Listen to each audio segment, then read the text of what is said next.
누가복음 19장 41절로 44절입니다.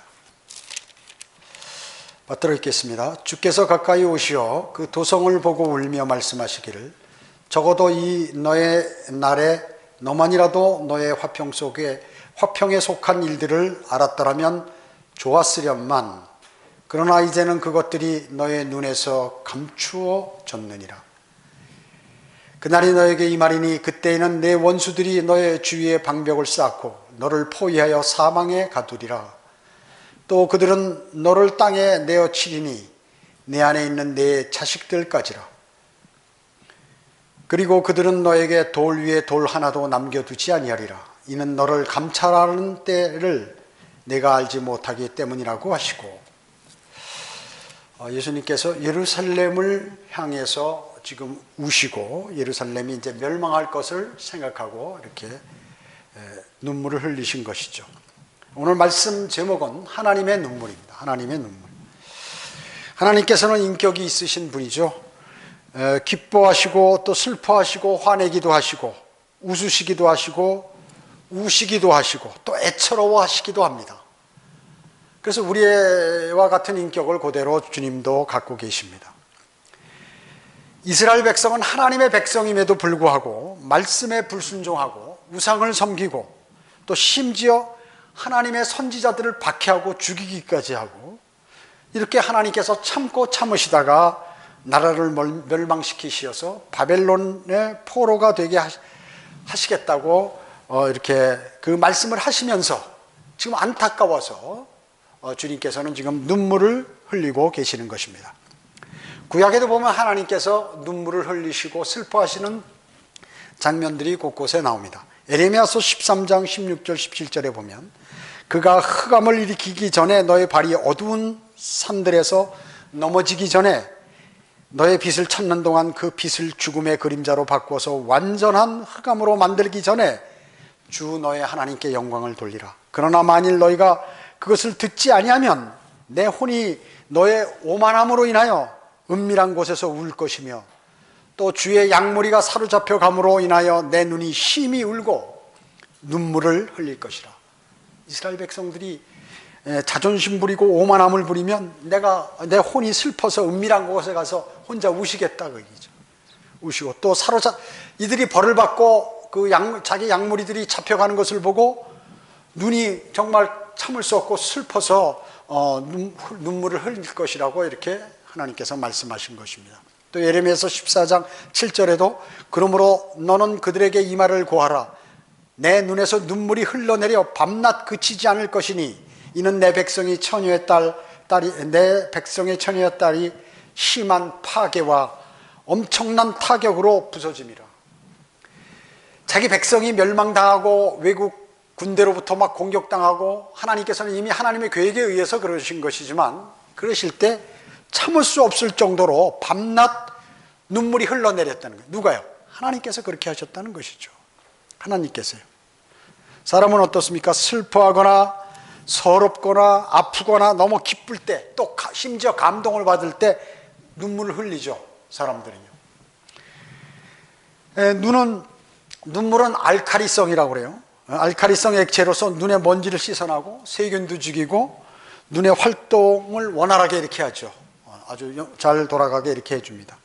이 눈물은 혈관이 없는 각막에 영양을 이렇게 공급해 준다고 합니다. 남자보다는 여자의 눈물샘이 좀 크대요. 그래서 아마 여자들이 아마 눈물이 많은 것 같습니다. 예수 그리스도께서는 이 땅에 오셨을 때 완전한 하나님이시오 완전한 인간으로 이 세상에 오셨습니다. 예수 그리스도께서는 인간의 몸을 입으셨기 때문에 쉬지 못할 때는 피곤하셨고 그리고 인간의 혼으로 괴로워서 슬퍼하시기도 하고 또 인간의 영으로 신음하시기도 하셨던 것입니다.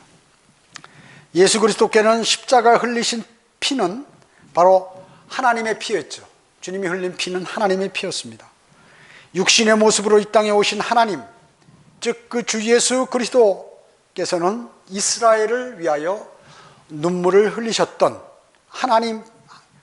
하나님께서 이 땅에 오셔서 3번이나 이렇게 눈물을 흘리시며 우셨습니다. 그때 그분의 심정과 우리에게 말씀하시는 영적 교훈이 무엇인지 그것을 상고해 보도록 하겠습니다. 첫째로, 여러분이 잘 성경 공부 시간에 배우셔서 알겠지만 죽은 나사로를 보시고 눈물을 흘리셨습니다. 요한복음 11장에 보면 유대교의 본거지인 베다니에 사는 나사로가 이제 병들었습니다. 그의 누이 마리아와 마르다가 주님께 사람을 보내서 말씀을 드렸어요. 지금 자기 오라버니 나사로가 병들어서 지금 누웠다고 말이죠. 그런데 주님은 계속 거기서 전하시다가 또 다른 곳에 가서 이틀간 더 머무셨어요. 그 후에 베다니로 주님께서 오시니까 그때 이미 나사로는 죽은 지 나흘이 되었습니다. 그래서 수의를 입혀가지고 무덤 속에 돌 무덤에 안치시켰는데 그 무덤 입구에다 큰 돌로 이렇게 막아놓고 악취가 났습니다. 악취가 나는 상태에 있었어요. 그러니까 몸이 이미 죽은 지 나흘이 돼서 부패했던 것입니다. 마리아와 유대인들이 울고 있는 것을 보시고 주님께서는 영으로 신음하시면서 괴로워하시다가 우셨습니다. 그래서 눈을 들어 기도하시고 이제 나사로야 나오너라 라고 외치니까 죽었던 나사로가 수위가 동여진 채로 그대로 나왔어요. 그래서 클러져서 걸어다니게 이렇게 했던 것이죠. 많은 유대인들이 놀랐습니다. 그리고 주님께 영광을 돌리며 주님을 믿게 되었어요. 그 사실을 보고. 그럼 주님께서는 왜 우셨습니까? 죽은 나사로를 보고 우셨습니다. 평소 사랑하는 친구 나사로의 죽음을 보시고 인간의 정을 위해서 우신 것도 있지만 마리아와 함께 온 유대 사람들이 우는 것을 보시는 순간 영으로 신음하시며 우셨죠. 주님께서 우신 것은 바로 죄 때문에 죽을 수밖에 없는 인간의 운명, 그것을 생각하시고 비통해 하셨을 것입니다. 왜냐하면 죄의 싹은 사망이기 때문에, 이 죄라는 것 때문에 그 죄를 생각하고 모든 인류가 다 이렇게 멸망으로 가겠구나 하는 것을 생각하셨을 것입니다.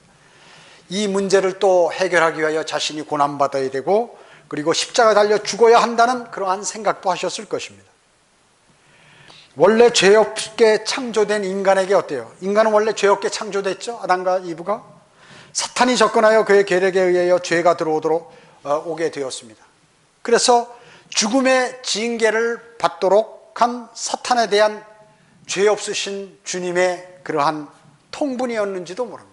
그냥 분한 건 지금 마귀 사탄, 너만 아니었으면 인간들이 이렇게 멸망으로 가지 않을 텐데, 원래 인간은 죄 없이 창조했는데 이 인간들을 꼬여가지고 멸망으로 자기 자식으로 만들어서 끌고 감으로 이 일이 벌어졌구나. 그것을 아마 깊이 생각하셨을 것입니다. 사망 권세를 가진 사탄에 대한 정면 도전의 집념의 표현일 수도 있어요. 표현일 수도 있습니다. 로마서 5장 12절에 이런 연유로 한 사람에 의하여 죄가 세상으로 들어오고 그 죄에 의하여 사망이 왔으니 그리하여 모든 사람이 죄를 지었으므로 사망이 모든 사람에게 전달되었느니라 라고 성경은 말씀하고 있습니다. 모든 사람은 죄로 인하여 육체가 죽게 되죠. 그래서 죽습니다. 그래서 누구나 한 번 태어나면 죽는 것 같이 죄 안 진 사람은 단 한 사람도 없는 것입니다. 그러면 죽으면 끝인가? 그것이 아니라 죽은 후에 혼의 심판이 그를 기다리고 있고, 즉 불과 유황이 타는 그러한 불못에서 영원히 고통당하는 것이 사람들을 기다리고 있다는 것입니다. 이러한 심판으로 구원받기 위해서는 바로 주 예수 그리스도가 필요한 것이죠. 그 주 예수 그리스도를 마음으로 영접해야 돼, 받아들여야 하는 것입니다. 현재 세상에는 구원받지 못하고 멸망으로 향하는 혼들이 너무나 많습니다. 그들에게 복음이 전파되지 않는다면 또다시 주님께서는 셋째 하늘에서 이 땅에 오셔서 눈물을 흘리신 것보다 더 많은 눈물을 셋째 하늘에서 흘리실 것입니다. 그럴 것이에요. 두 번째는 주님께서는 예루살렘을 향하여 또 오늘 본문처럼 눈물을 흘리셨습니다. 예루살렘 도성, 그 도성은 하나님의 도성입니다. 땅에 있는 하나님의 도성이, 하늘에 또 똑같은 새 예루살렘의 도성이, 하나님의 도성이 있지만 유대인들은 땅에서 영원무궁토록 살기 때문에 하나님께서 지키시는 도성인데 그것을 하나님 손으로 멸해야 된다는 그러한 사실이에요. 자기 백성들을 자신이 다 죽이고 포로로 만들어야 된다는 그런 슬픔 속에 이제 들어가게 된 것이에요. 황금으로 지은 예루살렘 성전과 그 성은 찬란하게 빛나고 아름다웠어요. 유월절을 지키기 위해서 많은 사람들이 아주 호황을 이룬 많은 사람들이 예루살렘에 다 이렇게 모이게 되었습니다. 그런데 이 도성을 보고 주님께서는 우셨습니다. 왜 우셨습니까? 이스라엘의 과거와 현재와 미래를 생각하시면서 우셨다는 것이에요. 먼저 과거에 잃어버린 이스라엘을 보고 우셨어요. 이스라엘은 과거 이집트 노예 생활하고 고난을 받았지만 하나님께서는 그로부터 그들을 인도해내셔가지고 적과 꿀이 흐르는 가나안 땅으로 이렇게 귀환하도록 해주셨어요. 그 하나님의 은혜를 말이죠. 그들이 잊어버린 것이에요. 그리고 우상을 섬기고 하나님을 배반하고 말이죠. 이러니까 하나님께서 우신 것이에요. 주님께서 슬퍼하신 것입니다. 또 현재 이스라엘의 상태를 보고 우셨던 것입니다. 예수님 당시 현 상태죠. 군 출신인 빌라도는 자기 권세를 지키기 위해서 노력했습니다. 그리고 헤롯 왕은 폭군으로서 백성들을 힘들게 만들었습니다. 그리고 도덕적으로 타락한 생활을 했어요. 헤롯 왕은. 그래서 침례인 요한도 헤롯 왕에게 바른 말하다가 목베임을 당해서 죽었습니다. 종교적으로 그러면 어떤가? 종교적으로 대제사장은 사용만 채우고 종교 장사꾼이 되어버렸습니다. 그래서 바리새인들의 믿음은 어때요? 유대인들의 지도자격이고 하나님을 신실하게 섬긴다고 하는 그 바리새인조차도 이제 형식과 가식만으로 남아있는 모습을 주님께서는 보셨던 것입니다. 일반 백성들은 그러면 어떻습니까? 이스라엘 백성들은 하나님을 두려워하고 말씀에 순종하고 사는 것이 아니라, 그렇게 사는 것이 아니고 지도자나 선동자의 그러한 움직임에 힘없는 집단들이 되어버려서 지도자들이 그 썩은 지도자들이 하자는 대로 따라가면서 하나님을 배반하고 이렇게 사는 모습을, 그 도시를 주님께서는 보셨던 것이에요. 주님께서 예루살렘에 입성하실 때 어땠습니까? 호산나 하면서 이제 주님께서 왕으로 오셔서 우리를 통치하면 영원한 평화가, 화평이 우리에게 주어질 것이다 라고 환호하며 부르던 사람들이 며칠 지나지 않아서 주님을 죽이라고 아우성쳤던 것이에요. 이것이 바로 인간의 사악한 죄인 것입니다. 이런 것 때문에, 이런 그 상황 때문에 주님은 눈물을 흘리셨던 것입니다. 또 미래의 이스라엘의 운명을 생각하면서 우셨어요. 이스라엘의 백성은 앞으로 어떤 일이 있을지 모르지만 주님께서는 그들이 큰 환난을 당하고 어려움을 당한다는 사실을 알고 있었습니다. 그래서 오늘 본문 누가복음 19장 44절에서 또 그들은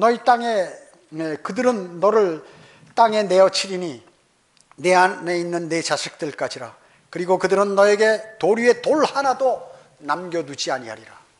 적들이 와가지고 그 도성을 돌 하나도 남기지 않고 아주 싹 무너뜨려 버리겠다고 이렇게 말씀하신 것이에요. 참 자기 백성들에게 그런 것을 얘기할 때 얼마나 슬프셨겠습니까? 주님의 말씀대로 예루살렘은 AD 70년에 로마 티투스 장군에 의해서, 그가 침공함으로 인해서 완전히 처참하게 이렇게 파괴되어 버렸습니다. 그뿐만 아니라 그 후로부터 이스라엘은 2000년 동안 나라 없는 민족이 되었어요. 가는 곳마다 살해당했어요. 제2차 세계대전에는 히틀러에게 600만 명이 비참하게 죽어갔어요. 여러분, 600만 명이 죽으면 그 시체가 얼마나 많겠어요? 청주시 인구가 80만인데 6천만 명을 죽어서 그 시체를 한번 이렇게 정돈해 놓으면 얼마나 많겠습니까? 얼마나 많겠어요? 600만 명. 더욱이 앞으로 있을 대환란은 전무후무한데, 이스라엘은 더 큰, 이제 이때까지 과거에 그 어떤 어려움이나 처참함보다도 더 처참한 것을 당하기 때문에 그것을 알고 있는 것이, 적그리스도의 군대에게 아주 처참하게 당할 것을 주님은 아셨던 것이에요. 그래서 눈물을 흘리신 것입니다. 주님께서 왜 이것을 성경에 기록하셨을까요? 이것은 바로 현재 우리나라와 전 세계 기독교가 이러한 상태로 되어 있다는 것을 말씀하고 계시는 것이에요. 우리나라에는 교회가 5만 개 이상이나 되고 기독교인이라고 하는 사람들이 1200만 명 이상이 되는 것입니다. 그런데 사회는 어떻습니까? 어둡고 악해지고 도덕성이 타락하고 말이죠. 그것은 왜 그럴까요? 그게 교회가 사명을 바로 하지 않았기 때문에 그래요. 복음을 우리나라 기독교 역사 약 120년 이상, 130년이 넘었는데 그때부터 주 예수 그리스도의 정확한 성경에 기록된 하나님의 은혜의 복음을 제대로 전했다면 지금 우리나라가 어떻게 되겠죠? 세계 최고 강대국이 됐겠죠. 세계 최고 강대국이 됐을 거예요. 그리고 도덕성이 살아나고 말이죠. 어린이는 어른을 존경하고 어른들은 무슨 위험한 일이 있으면 서로 나서서 그것을 막아내고 그리고 하나님이 우리의 가장 위대하신 신이고 하나님만이 이르시다. 주 예수 그리스도는 정말 우리의 영원한 생명의 은이시다라고 하면 주님께서 얼마나 이 나라를 좋게 만드셨을 거예요. 교회가 할 일인 복음과 진리를 전파하는 것은 다 제쳐놓고 말이죠. 추기경 총회장, 감독, 신학박사들과 같이 지체 높으신 분들은 점잔을 빼며 경제를 살려야 합니다. 민생을 돌봐야 합니다 하면서 이런 짓들을 교회에서 끊임없이 설교 시간에 얘기하고 있는 것입니다. 그리고 봉사활동을 해야 된다고 모든 종포와 종교는 서로 존중하며 통합해서 화평을 이루자고 하나님께 반역하며 멸망에 이르는 시기가 다가오도록 그렇게 하는 것이에요. 하나님께서 원하시는 교회 할 일을 하지 않고 말이죠. 하지 않고 엉뚱한 소리로 사람들에게 호감을 사기만을 원하고 있는 것이에요. 그게 현실입니다, 지금. 마치 유명 정치가와 학자 또는 유명한 텔레비전, TV 탤런트처럼 말이죠.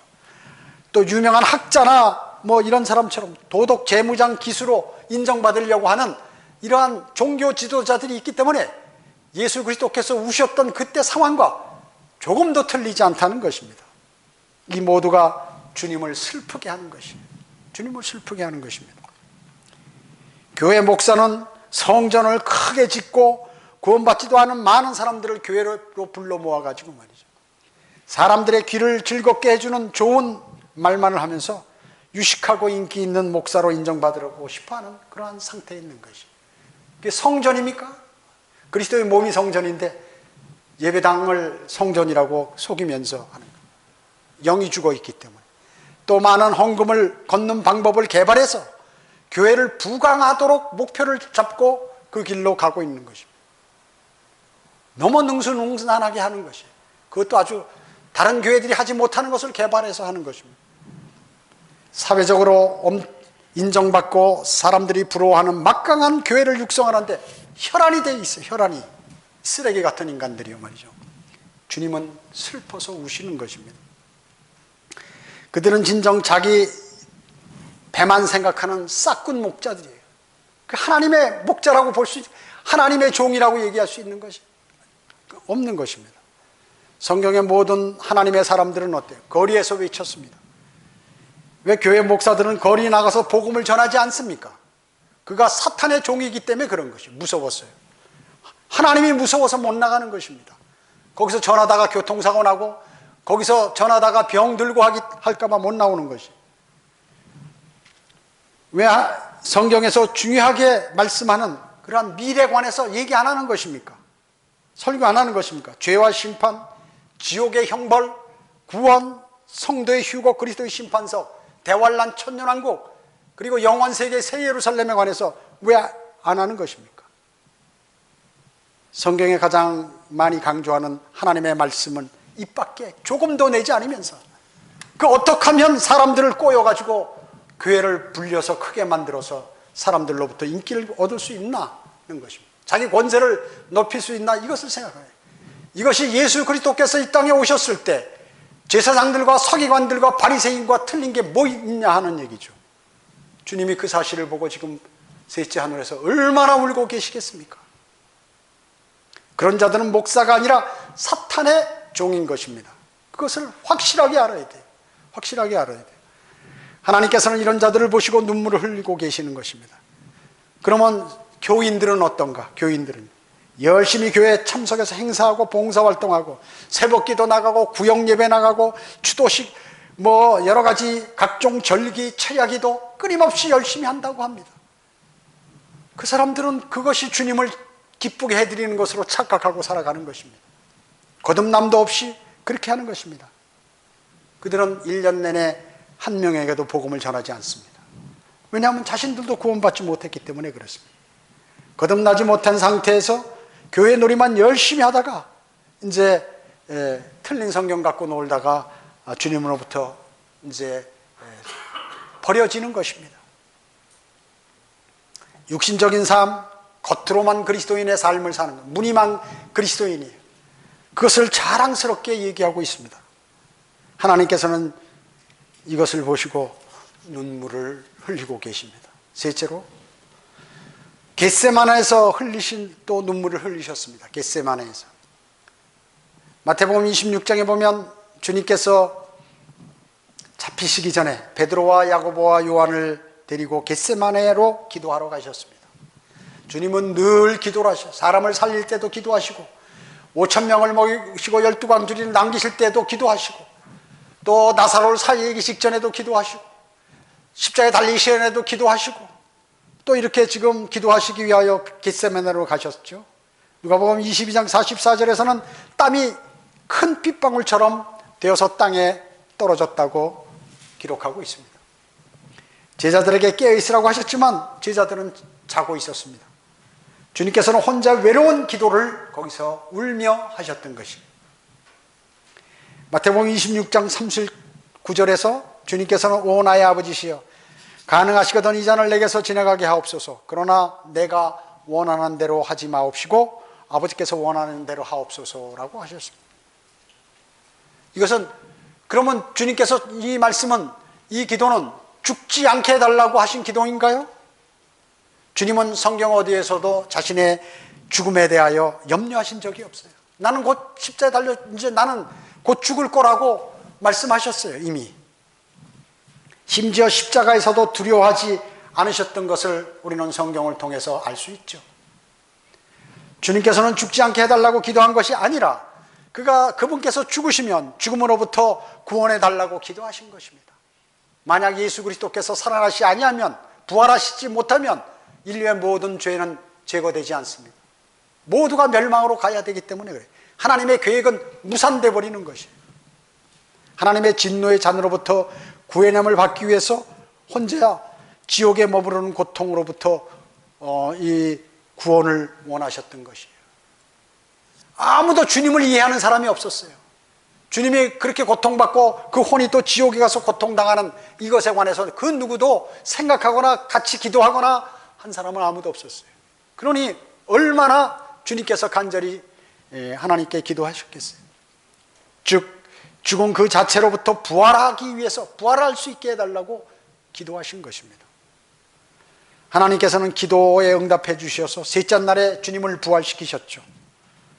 그런 것입니다.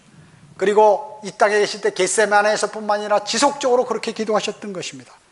그래서 성경은 히브리서 5장 7절에 그는 육체로 계시는 날 동안 자기를 사망에서 구원하실 수 있는 분께 심한 통곡과 눈물과 기도와 간구를 드렸고 하나님께서는 그의 두려워하심을 인하여 들으셨느니라.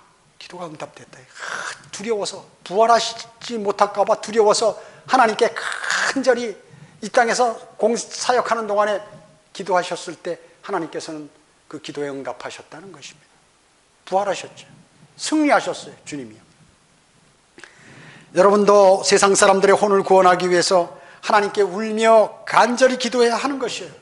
그냥 복음이 그냥 전파되는 것이 아닙니다. 복음은 뭐예요? 십자가예요. 죽음이 거기에 있다는 것이에요. 그렇게 고통이 거기 따르는 것이에요. 그냥 뭐 재미있게 해서 남한테 인기를 얻고 뭐 이래가지고 복음이 전해지는 것이 아닙니다. 아닌 것이에요. 하나님께 울며 그렇게 기도드려야 되는 것이죠. 그것을 몸소 주님은 실천하셨던 것입니다. 우리의 본이 되신 것이에요. 지금까지 주님께서는 지상사역하시는 동안은 성경에 기록된 그러한 3번 슬프게 우신 내용을 우리는 들었어요. 알고 있습니다. 이미 주님께서는 다른 사람을 위해서 기도하셨죠. 다른 사람을 위해서, 자기 동족을 위해서 기도하셨습니다. 또 자신을 위해서도 기도하셨죠. 또 미래의 심판에 관해서 걱정하셔서 기도하셨던 것입니다.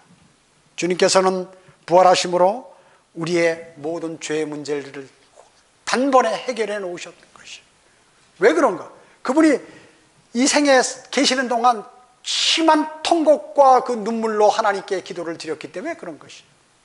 만약에 그렇지 못한다면 마귀에게 졌을 수도 있어요. 마귀가 십자가에서 너 내려오라, 너 거기 매달리지 말고 도망가라, 이렇게 아마 해서 거기에 따르게 된다면 인류는 영원히 멸망으로 향할 수밖에 없었을 것이에요.